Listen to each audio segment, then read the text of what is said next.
Selamat malam Ibu Bapak Saudara-saudara yang terkasih di dalam Kristus. Kita kembali dipersekutukan, diperjumpakan di dalam persekutuan syafaat malam pada malam hari ini.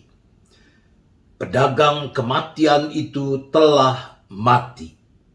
Demikian judul cerita yang menjadi bahan perenungan atau refleksi kita pada saat ini. Suatu pagi di tahun 1888, seorang lelaki membaca koran pagi French newspaper. Ia sangat terkejut karena ada berita tentang kematian dirinya di bawah judul "Pedagang kematian itu telah mati". Berita itu memang keliru karena yang mati bukan lelaki ini, melainkan saudaranya. Tentu dia ingin mengetahui apa yang dikatakan orang tentang dirinya setelah ia mati. Dia membaca dengan seksama dan dia tercengang karena dirinya digambarkan sebagai pedagang kematian. Lelaki ini bernama Alfred Nobel. Alfred lahir tanggal 21 Oktober 1833 di Stockholm, Swedia. Ayahnya bernama Immanuel Nobel dan ibunya bernama Andriette Alsel Nobel. Alfred adalah seorang ahli kimia, insinyur, penemu, dan juga pebisnis ulung. Dari sekian banyak penemuan Alfred, dia memiliki tidak kurang dari 355 hak paten. Yang paling mempengaruhi sejarah peradaban adalah dinamit dan tentu saja detonatornya. Upaya Alfred menemukan dinamit sebenarnya bertujuan untuk memudahkan pekerjaan konstruksi seperti pemboran saluran, pembangunan jembatan, dan utamanya di dunia pertambangan. Dari penemuannya ini, Alfred mendapatkan banyak keuntungan. Namun sayang, kemudian dinamit dimanfaatkan juga sebagai senjata di dalam peperangan. Karena ledakannya yang dahsyat, penggunaan dinamit dalam peperangan menimbulkan banyak korban. Alfred sungguh-sungguh terhenyak membaca penggambaran orang tentang dirinya itu. Dia merenung, dia berefleksi dengan sungguh-sungguh. Sekalipun dalam kenyataan memang bukan dia yang menyalahgunakan pemanfaatan dinamit. Namun rupanya sebagian orang tetap mengaitkan itu dengan dirinya. Dia bertanya pada dirinya sendiri, apakah memang itu yang aku inginkan? Dikenang sebagai seorang pedagang kematian. Itu menjadi titik balik dalam hidupnya. Alfred Nobel mulai mencurahkan daya dan dana yang ia miliki untuk upaya makin mewujudkan perdamaian dan kebaikan bagi umat manusia. Alfred meninggal di San Remo, Italia pada tanggal 10 Desember 1896.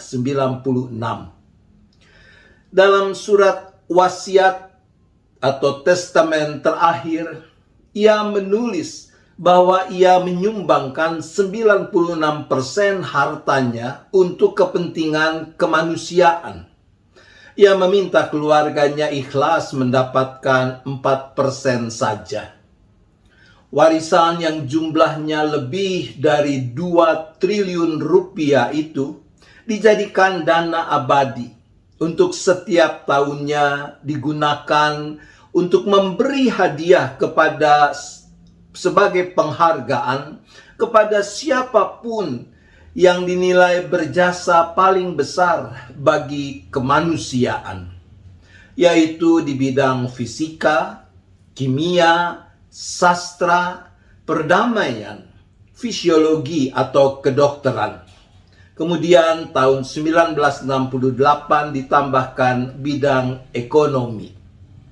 Itu yang sampai sekarang dikenal dunia dengan nama hadiah Nobel, sesuai dengan nama sang penggagas dan penyedia hadiah, Alfred Nobel. Hadiah Nobel pertama kali dianugerahkan tahun 1901. Dan sampai sekarang dilakukan setiap tanggal 10 Desember setiap tahunnya. Ibu bapak saudara-saudara yang dikasihi Tuhan, perubahan pola pikir yang mewujud dalam kata dan perbuatan adalah salah satu definisi tentang pertobatan, tentang pembaruan hidup. Dalam rangkaian Minggu Prapaskah ini, secara khusus kita diajak untuk makin bersungguh dalam menjalani pembaruan hidup, pertobatan, sebagai sebuah proses yang harus terus-menerus terjadi. Firman Tuhan di dalam Roma 12 ayat 2 mengatakan demikian. Janganlah kamu menjadi serupa dengan dunia ini, tetapi berubahlah oleh pembaruan budimu, sehingga kamu dapat membedakan manakah kehendak Allah, apa yang baik, yang berkenan kepada Allah, dan yang sempurna. Kata berubah dalam teks aslinya menggunakan kata metamorfo. Anda teringat dengan istilah apa kalau mendengar kata metamorfo? Betul, itu akar kata yang sama dari kata metamorfosis. Seperti perubahan telur menjadi ulat, ulat menjadi kepompong, dan akhirnya menjadi kupu-kupu. Begitulah pertobatan, pembaruan hidup yang sepatutnya terjadi atas diri orang-orang yang mengaku telah menerima anugerah keselamatan di dalam Yesus Kristus. Selamat terus berubah, makin serupa dengan Kristus. Tuhan menolong kita. Amin. Mari kita berdoa.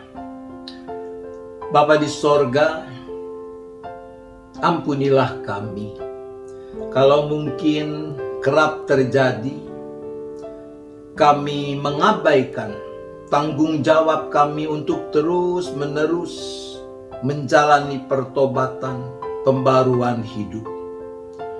Kadang kami merasa sudah cukup dengan rutinitas ritual yang kami lakukan. Padahal Tuhan memanggil kami untuk menjalani pembaruan kehidupan terus-menerus agar kami makin menyerupai Kristus.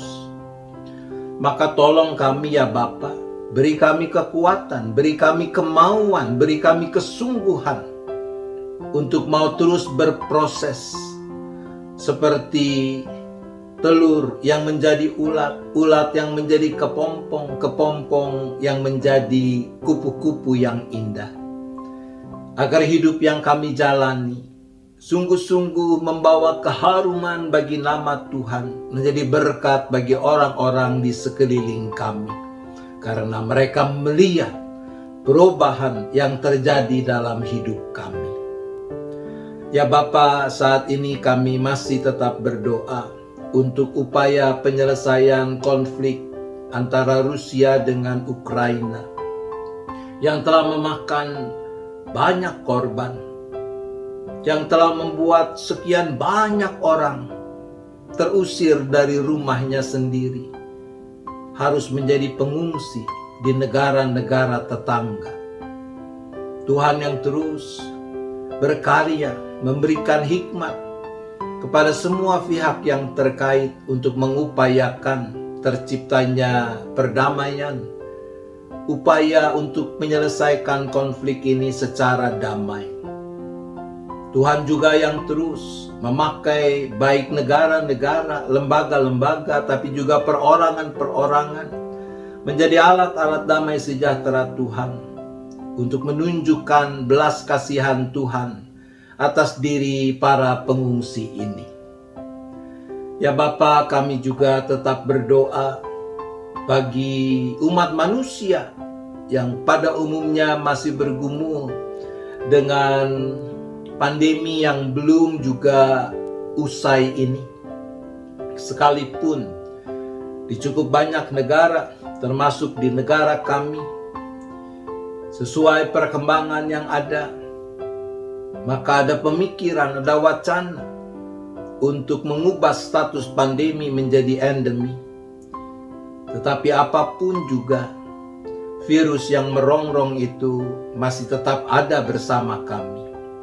Maka Tuhan, Engkau jugalah yang menyempurnakan upaya-upaya yang dilakukan guna menghadapi dan mengatasi pandemi dengan berbagai dampak di banyak aspek kehidupan ini. Demikian juga khususnya kami berdoa bagi bangsa dan negara di mana Tuhan hadirkan kami sebagai bagiannya. Selain masalah pandemi yang harus diatasi, juga masih ada banyak persoalan lain yang dihadapi oleh bangsa ini. Tuhan yang terus memberikan hikmat kepada para pemimpin di negara kami, khususnya Bapak Presiden, Bapak Wakil Presiden, dan para menteri, untuk bisa menetapkan baik kebijakan-kebijakan, tapi juga pemberlakuan kebijakan-kebijakan yang benar, dengan cara yang benar, agar kerinduan untuk bisa menciptakan kehidupan bersama, di mana kedamaian makin mewujud, kesejahteraan semakin nyata dan dirasakan oleh semua orang, dapat makin menjadi kenyataan. Kehidupan bersama, di mana keadilan dan kebenaran ditegakkan untuk semua orang tanpa terkecuali. Ya Bapa, kami berdoa bagi gereja yang Tuhan hadirkan di bumi Nusantara ini, termasuk GKI Gading Indah. Kiranya Tuhan, Engkau yang memampukan hamba-hambamu, kawan-kawan sekerjamu, para pemimpin gereja, untuk mau dengan sungguh-sungguh mencari kehendak Tuhan Sang Kepala Gereja dan memberlakukannya, agar melalui hidup persekutuan, pelayanan, dan kesaksian gereja, orang-orang di sekitar, masyarakat, dunia boleh makin merasakan kasih Allah dan limpahan anugerah yang Allah sediakan bagi umat manusia. Ya Bapa, kami berdoa untuk kegiatan-kegiatan gereja di dalam rangkaian Minggu Prapaskah sampai dengan Paskah nanti. Tuhan yang menolong agar lewat kegiatan-kegiatan itu, jemaat-Mu boleh makin meresapi makna dari karya Yesus, pengorbanan Yesus, dan kebangkitan Kristus dari antara orang mati. Kami berdoa ya Bapa, juga untuk pelayanan khususnya lewat kehadiran Klinik Gria Kasih Indah. Tuhan yang berkati para pengurus, para dokter, para perawat, semua tenaga kesehatan, juga staf dan karyawan dalam mengemban tugas panggilan yang dipercayakan pada mereka, agar melalui layanan di bidang kesehatan ini nama Tuhan makin dimuliakan. Kami juga menyerahkan ya Bapa setiap anggota jemaat, simpatisan, dengan rupa-rupa pergumulan yang dihadapi. Mungkin ada yang sedang ada dalam situasi kedukaan karena orang yang dikasihi telah berpulang. Tuhan yang teguhkan iman, pengharapan, penyerahan keluarga-keluarga yang dalam kedukaan ini, supaya mereka tetap dapat memaknai peristiwa ini dalam terang iman, dan mereka juga boleh melanjutkan kehidupan yang Tuhan anugerahkan, tetap di dalam pengharapan akan campur tangan Tuhan yang selalu mau memberikan apa yang baik. Bapa di sorga, kami juga berdoa bagi mereka yang masih bergumul dengan rupa-rupa sakit penyakit, baik itu yang terpapar COVID, tapi juga mereka yang bergumul dengan penyakit-penyakit yang serius, seperti kanker misalnya. Tuhan, kasihanilah anak-anak-Mu ini.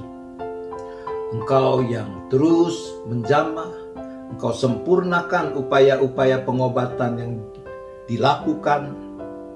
Tuhan, cukupkan apa yang diperlukan, dan terutama Tuhan teguhkan iman, pengharapan, penyerahan baik si sakit maupun keluarga yang mendukungnya, supaya mereka boleh tetap melihat kehadiran Allah dan menyadari bahwa Tuhan tidak pernah tinggalkan mereka. Juga kami serahkan saudara-saudara kami yang lain dengan pergumulan-pergumulan yang terkait dengan relasi antar anggota keluarga, masalah sumber penghidupan, masalah studi, perjodohan, dan sebagainya. Tuhan, mampukan anak-anak-Mu ini untuk dapat tetap melihat jalan yang Tuhan berikan, sekalipun mungkin tidak selalu sama dengan apa yang mereka inginkan. Terima kasih ya Bapa. Hari semakin larut, kami akan beristirahat. Kami serahkan seluruh keberadaan kami ke dalam tangan pengasihan-Mu.